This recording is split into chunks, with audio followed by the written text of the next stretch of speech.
For pretty much all of human history, man has been defined by one simple thing. When we go somewhere, we immediately want to go to the next place. And when I go for my hot girl walks, I always find a sense of peace when I wind up at the sea. It's like a big wet wall that says, I can go no further. It's satisfying. Alexa, play satisfying soap cutting compilation.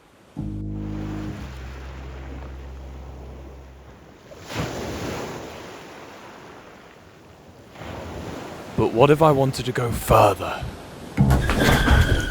Where will I find the true end to my walks? Got this cube off of Temu.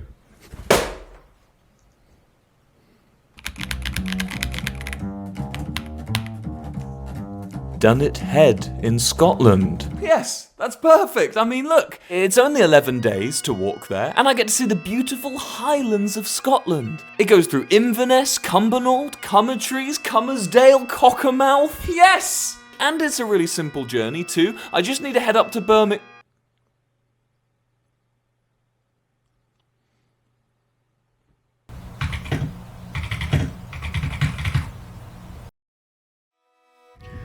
I'm here on the edge of a 1,000-foot cliff, here in the Arctic Circle on the northern tip of Norway. This, ladies and gentlemen of the jury, is Nordkapp, the most northern point in continental Europe.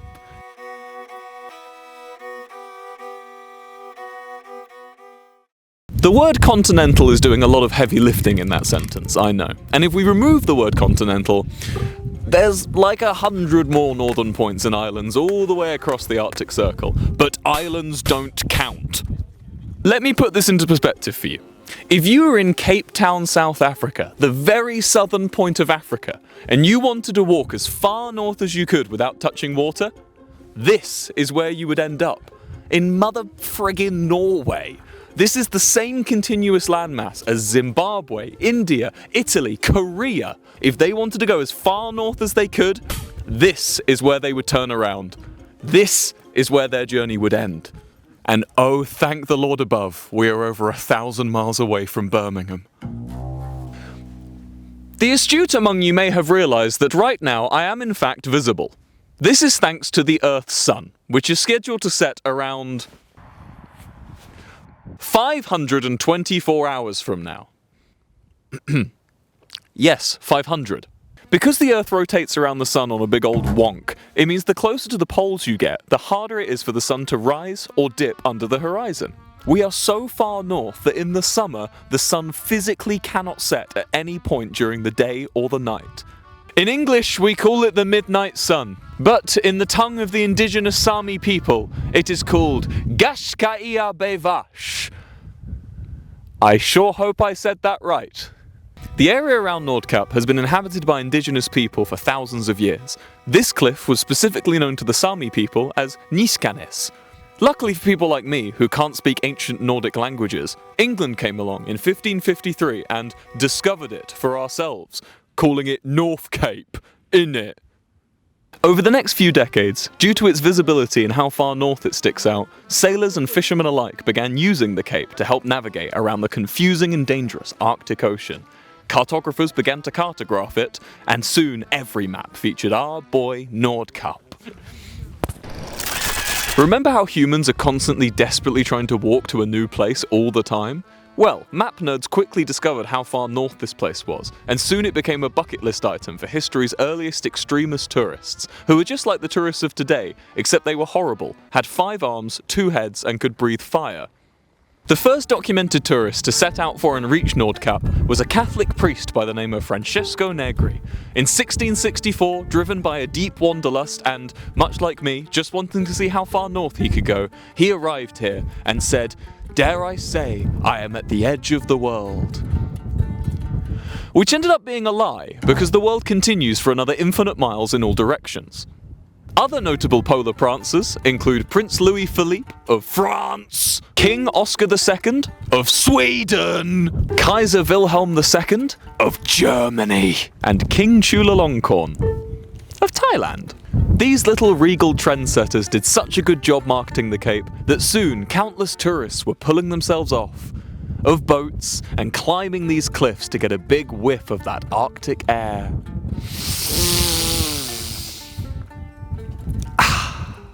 Someone ought to build a road.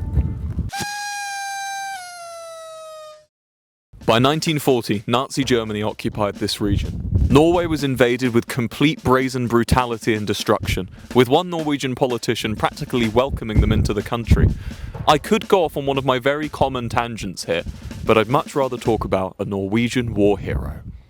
Bamse. Bamse, which is Norwegian for big boy or teddy bear, was a good boy. He was a Norwegian fishing vessel's guard dog here in Nordkapp, which is especially impressive because it means a literal dog is more employable than anyone who subscribes to me. Bamse prided himself in protecting his master's ship, but unfortunately his job was changed when the ship was drafted for the war. He would often stand at the front of the ship during the heat of battle, right next to the gun turret, barking at the enemy vessel as shells flew by. Impressed by his bravery, the crew made him his very own helmet to keep him safe in the line of fire. Unable to fire bullets out of his mouth like a regular dog, Bamse found his niche as a peacekeeper on board the ship. He even tackled a knife-wielding assailant who threatened to kill one of his fellow crew members by literally throwing him in the sea. He became such a hero amongst the Norwegian people, his face was used as the official mascot for the Norwegian Resistance Party, and he became somewhat of a local celebrity. Bamse led a great life, but unfortunately he passed away just before the end of the war due to natural causes. His funeral was attended by almost 1,000 people, and he was buried with full military honours. You know what though? I think Bamse was right. You know, this place is pretty great for a cold, empty tundra. It would definitely be worse if it was German. If it weren't for Bamse, we wouldn't have the world's most northern postbox. Gonna send this to someone I hate. Or the world's most northern ball. And just look at that view. The crashing waves, the cool Arctic breeze, the beautiful outcropping of land just behind me extending off just to the north. Wait, to the north? But that's impossible. That can't be. How can that be the north if this is supposed to be the second most northern point? So it turns out there is a spot more north than Nordkapp. It's just some random outcropping of land over there. It's got no shop, no postbox, no cafe. It's just a stack of cement as some sort of half-hearted acknowledgement to its northernness. Mocking me. Travel agencies have organised trips to Nordkapp for centuries, advertising it as the most northern point in continental Europe. When all this time, all these centuries, some other cliff, Nivskjelodden, is actually 5,000 feet further to the north. Why am I here? Why am I not over there then? I mean, surely there's got to be some kind of canal or river or stream that cuts it off from the rest of continental Europe, right? If there's a body of water in the way, that means this is no longer in continental Europe, because islands don't count.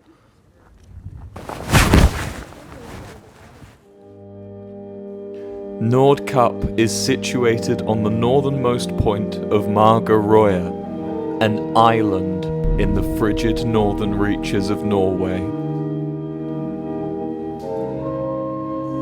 I guess that's why we went through that tunnel about an hour ago. A massive tunnel. I know about the fjords. Why is it such a big tunnel?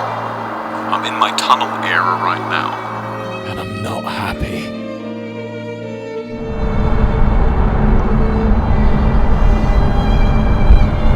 We're in clown country.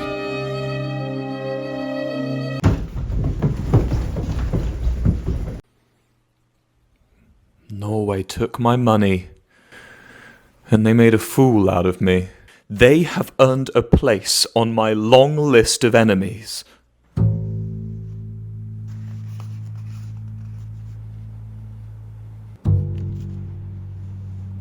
So not only is Nordkapp both not the most northern point in continental Europe, because it's not on the continent, it's on an island, it's not even the most northern point on its island. You see, the real most northern point in continental Europe is in Norway, but it's in a place called Kinnarodden, which is situated to the south of Nordkapp. The journey to this real northernmost point requires a full day hike in both directions. There's no paths, and the whole route is just a series of poles and markers through desolate rock fields. I really did think about going. I did, I promise. I just figured, dying in a rock field would be great content, but I don't know, it might be a bit hard to edit afterwards. Here you go, flag. Live right here. So at this point you might be wondering, why does it even matter? How do we even measure what is the most north and the most south? Aren't we just a rock floating in space? And those are two very different questions. Stop interrupting me. We decide what is the most north and the most south based on a simple system called latitude. Imagine latitude as a bunch of straight lines stretching all the way across the map, just like rungs on a ladder. A long time ago, sailors needed to know how far north and how far south they were, so they wouldn't get lost in the trawling expanses of the ocean. Because the ocean has no landmarks, it's all just blue. The system humanity invented was actually pretty clever, and it involved realizing that some stars in the sky were in the same relative position throughout the year. Astronomers realized that one of these stars, the North Star, was constantly situated right above the North Pole, meaning if you were in the Northern Hemisphere, all you had to do was measure the angle between the horizon and this North Star, and that would be your latitude. So easy, right? The equator in the middle will be measured as 0 degrees latitude, and the North Pole will be measured as 90 degrees latitude north, because we're not measuring distance here. We're measuring angles instead. To measure the angle, they use this device, a sextant, which is named for how sexy you look while you use it. The counterpart to latitude is longitude, something that is so hard to calculate, the British government actually offered a cash prize to anyone who could figure out how to do it accurately at sea. So why do we call Nordkapp the most northern point, when its latitude is clearly below Nivskelodens? Well, the answer's tradition. And money. Back in the days before we learnt to launch metal Wi-Fi pigeons into space, we did truly believe it was the most northern point in continental Europe, partly because of those old-fashioned ways of measuring latitude, and partly due to a sheer disinterest in checking if we were even right. Add in the fact that compasses point to a completely different north every few years. The name just stuck, and now with all the road networks and defibrillators, it's far more accessible than the 2-day-long hike there and back it takes to reach Kinnarodden. And it's also a lot easier to set up a tourist trap where there's roads. But oh no, this isn't a Norway-only barefaced lie. Norway aren't the only geography charlatans out there. Take the Cape of Good Hope in South Africa. It's a beautiful, jaw-dropping cliff view right on the southern tip of Cape Town that has boasted being the most southern point in all of Africa. When really the most southern point is about 100 miles to the east. The South Africans dodged this blunder by naming it the most southwestern point in continental Africa, which doesn't quite roll off the tongue. Then there's Rugby in North Dakota, which has staked its claim as being the middle of continental North America, when the real middle is, you guessed it, about 100 miles away, in a town called Center. Now get this, the name Center? Complete coincidence. It was named Center because it's the middle of its county seat. It was only 100 years later a professor calculated it's the center of the whole continent. I swear you couldn't make this up. One of my favorite of these, what I'm calling geography ghosts, is La Mitad del Mundo in Ecuador. It straddles perfectly along the equator, meaning it's the exact point where the northern and the southern hemisphere meet. Ecuador is very proud of the fact they lie directly on latitude 0. In fact, their name, Ecuador, comes from the old Spanish name, Republic of the Equator, and most of history's old equatorial measurements were done there.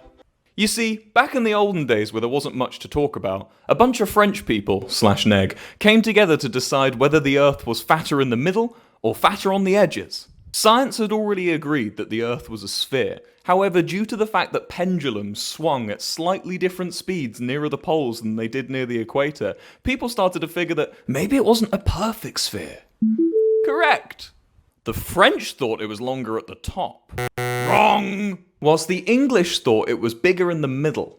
Oh my god, so smart, oh my god, they're right. To settle this, the French sent a whole bunch of French people to the Arctic Circle and a whole bunch to Ecuador and told them to measure the distance in 1 degree of latitude change. They hoped to use the difference in these two measurements to figure out the true shape of planet Earth. The science of doing this is called geodetics and is only enjoyed by complete nerds who are nothing like me, and I refuse to be compared to them in any way at all. So how did they measure this? Triangles. The French drew just so many triangles between latitude 0 and latitude 1. They added up all of the straight lines to figure out the distance, and then they compared it against the results from the Arctic Circle. Interesting, huh? They headed home full of secrets to tell their European friends. Secrets like the true shape of planet Earth and how to get rubber out of trees. I'm sure the Europeans will be really responsible with this information. They mapped these triangles using small pyramids along the way. One of these pyramids became a tourist attraction in the village of Kalakali. The Ecuadorian government noticed how many people were coming to see this pyramid, and so they decided a bigger one needed to be built nearer the capital in Quito. And so, La Mitad del Mundo was born, a 30-foot tall andesite pyramid commemorating the French and all their triangles. They painted a big yellow line running straight down the middle of it, denoting the northern and the southern hemisphere for anyone who came to see. They built a museum and of course a gift shop, and soon countless tourists came and started straddling the line, just like your mother does with me, every night, gently, and in many different positions. But oh no, that line, that pesky line, it's not on the equator at all. In classic fashion, the French were wrong. They were actually a whole 240 meters away from the actual equatorial line. Now, I'm not saying the French were trying to trick the poor people of Ecuador, but let's just say something tells me it wasn't entirely an accident. Why does this keep happening to me? But the French didn't entirely waste their time. The measurements they made ended up forming the basis of the metric system, which, I will admit, I do use to this day. When it suits me.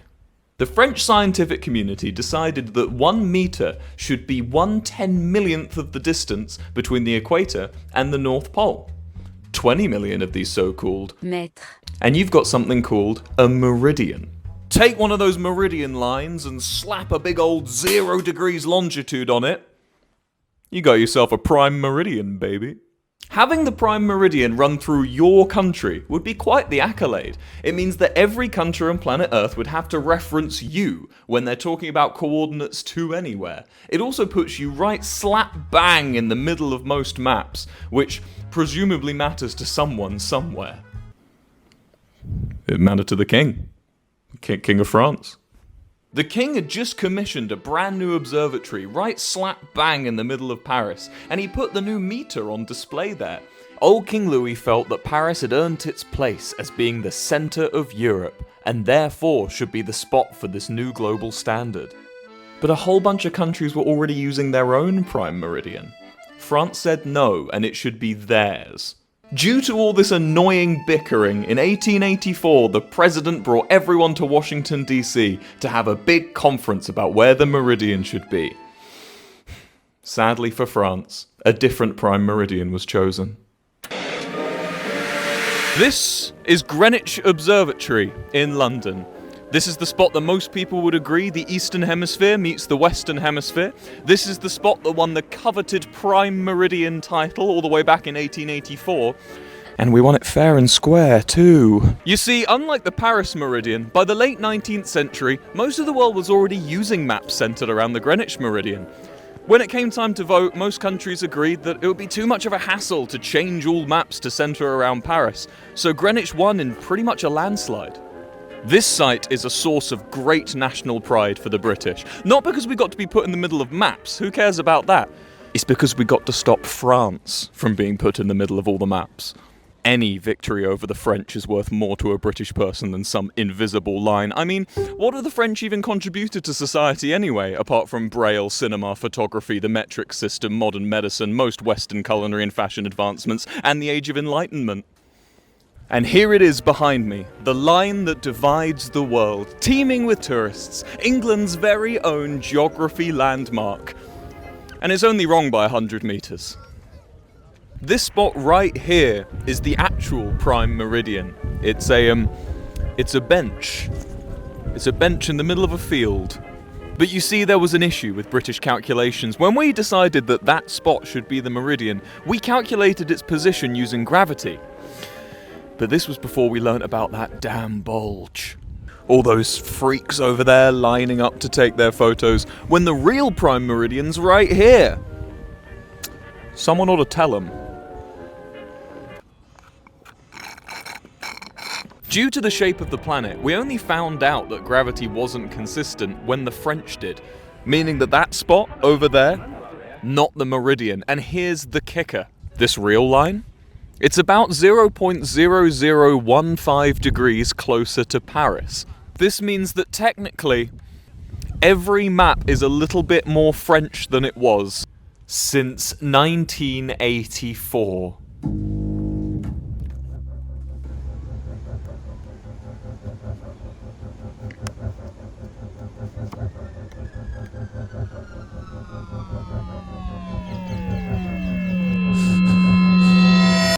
What?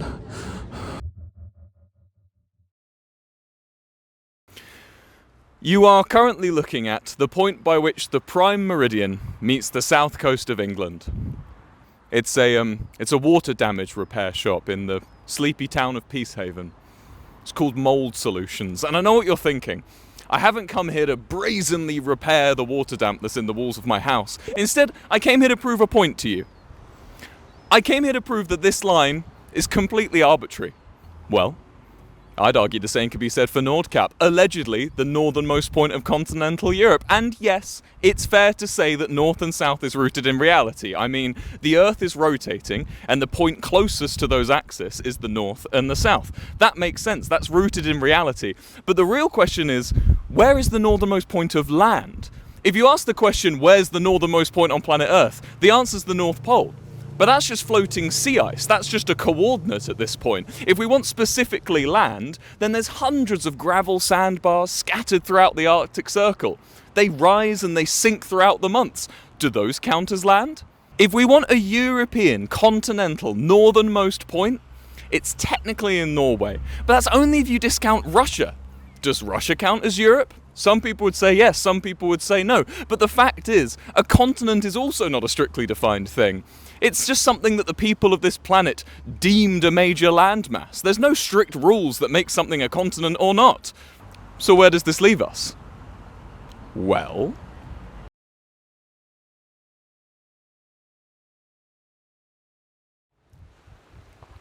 my favourite book is The Hitchhiker's Guide to the Galaxy. If you haven't read it, I'm going to spoil it for you, but you can't really complain because I have given you 50 years at this point to catch up. Essentially, a giant snarky supercomputer called Deep Thought is tasked with finding out the answer to life, the universe, and everything. And after many, many years of thinking, it finally spits out the dreadfully unsatisfying answer of 42. This answer leads the universe on a massive scramble to try and decide not the answer this time, but the question. And it is decided that a bigger computer is required to figure out this question. That computer is Earth. It's commissioned by a bunch of aliens, and its task is to spend the next 10 million years deciphering the question to the answer to the life, the universe, and everything. Unfortunately, the Earth is destroyed before it finishes its task. It's blown up by a bunch of bureaucrats to build a giant superhighway for the universe.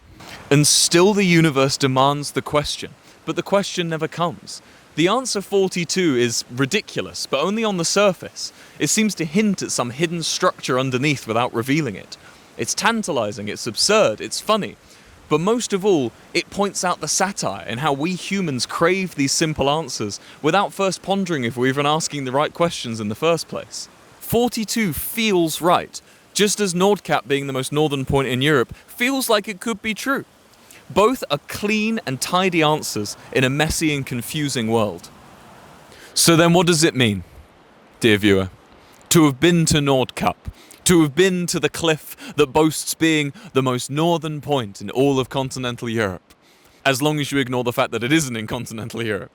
And then you also ignore the fact that there's another cliff just next to it that stretches way further to the north. I'll tell you what it means. It means absolutely nothing. Just as it would mean nothing if it actually was the most northern point in continental Europe. You see, we can make these geographic markers, we can draw these lines, and we can do these crosses to see where the middle is, where the most north is, where the most south is. And once we've done that, once our monkey brains have glazed ourselves over how smart we're being, we then have to stop and actually look at where we are. That is the Arctic Circle. That is the most dangerous and foreboding sea that has divided the planet since time began. That is the midnight sun. The sun hasn't set since I arrived here. I haven't seen nighttime in 4 days. We are so far north, the sun is physically held up in the sky. It can't go down. This place, Nordkapp, is not some grand operation of deceit. It's fucking beautiful. It's absolutely stunning.